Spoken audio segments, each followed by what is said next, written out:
When Evelyn Miller first saw the fire, she didn't move.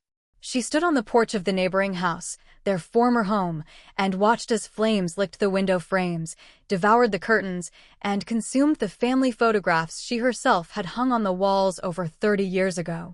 The wind carried the scent of burning wood and something far more personal: the wax candles she bought every Christmas, and the old living room rug steeped in childhood laughter and morning coffee. She didn't call the fire department. She didn't scream. She didn't even cry. She just stood there and smiled. Because this wasn't a fire. It was an answer.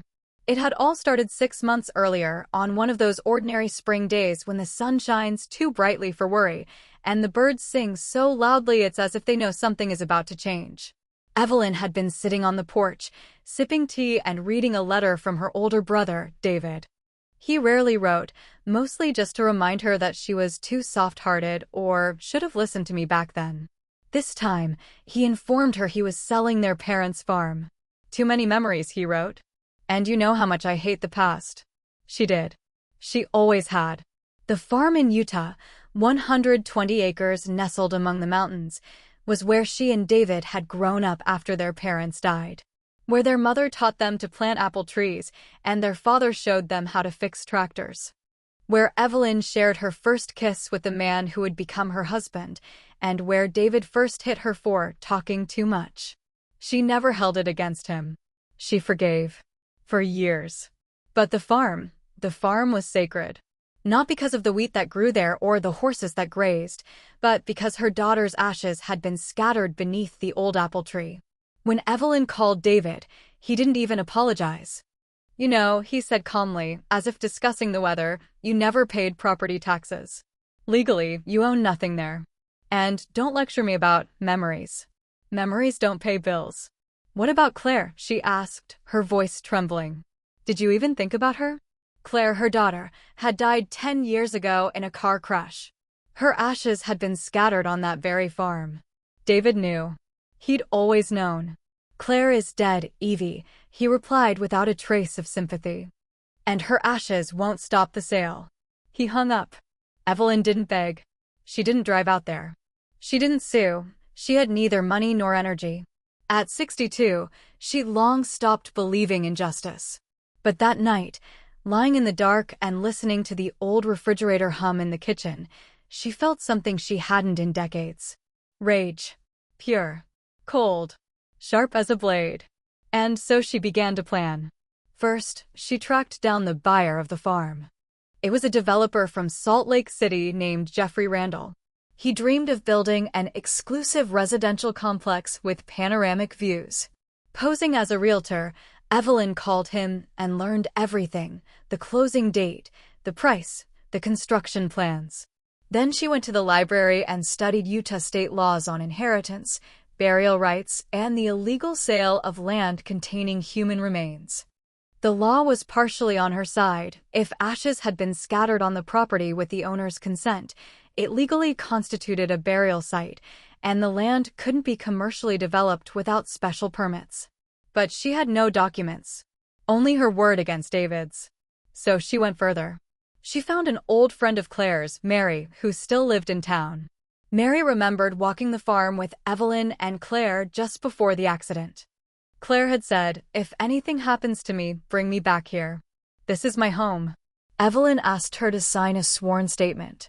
Mary agreed. But it wasn't enough. So Evelyn dug up old photographs. Claire by the apple tree, Claire wearing a crown of wildflowers, Claire holding her grandmother's ashes. All of it proved the farm was a family burial ground, not just real estate. But David had destroyed most of the paperwork. She knew he was always meticulous. Then she realized justice wouldn't come on its own. So she would bring it herself. She decided not to go to court. Instead, she chose fire. But not yet. She waited. She watched as David moved into the farmhouse. He'd rented out his old place to save on taxes. He brought his new wife, a woman 20 years younger, with a plastic smile and hollow eyes. They threw a party to celebrate their new tractor. Evelyn watched from a distance through binoculars from the hill. She said nothing. She only noted the date and waited for the night they'd leave for the city. On the night she set the house ablaze, she didn't think of Claire. She didn't think of her parents. She thought only of herself, the 62-year-old woman who had spent a lifetime yielding, forgiving, staying silent. The woman who put children to bed while her husband yelled. The woman who gave money to her brother when he lost his job. The woman who never said no. But now she had. She said no to lies. She said no to betrayal. She said no to silence. Fire became her voice. Firefighters arrived 40 minutes later. By then, the house was nearly gone.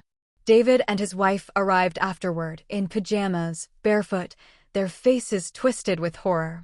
He knew instantly who'd done it. He found Evelyn on the road, a couple of miles from the scene. She sat on a bus stop bench, sipping coffee from a thermos, watching the dawn.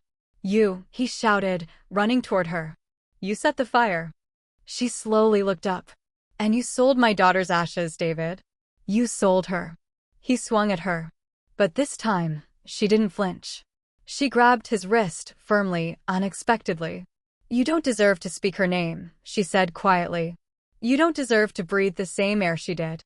He tore free and ran, leaving her alone. The police came, of course. But there was no evidence. Evelyn left no traces. She knew how to handle gasoline, erase fingerprints, and craft an alibi. Years of solitude had taught her precision. David screamed that it was her. But no one believed him. "Too quiet," neighbors said. "Not like her." The developer backed out of the deal.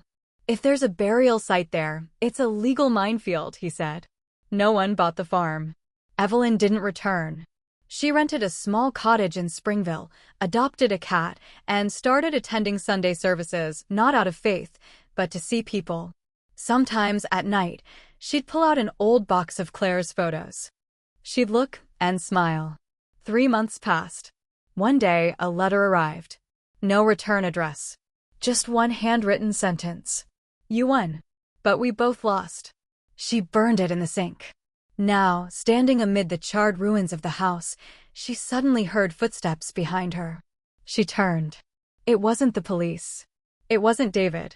It was a woman, mid-30s, dark-haired, with familiar eyes. Claire's eyes. "Are you Evelyn Miller?" the woman asked, her voice trembling. Evelyn nodded. "My name is Sophie," she said. "I'm Claire's daughter."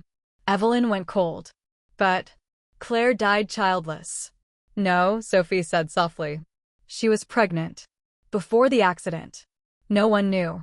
She wanted to surprise you both, but never got the chance." Sophie handed her a photo, Claire laughing, her hand resting on her belly. Radiant. Evelyn sank to her knees. The fire had died. But something new was just beginning. And this time, it wasn't revenge. It was forgiveness.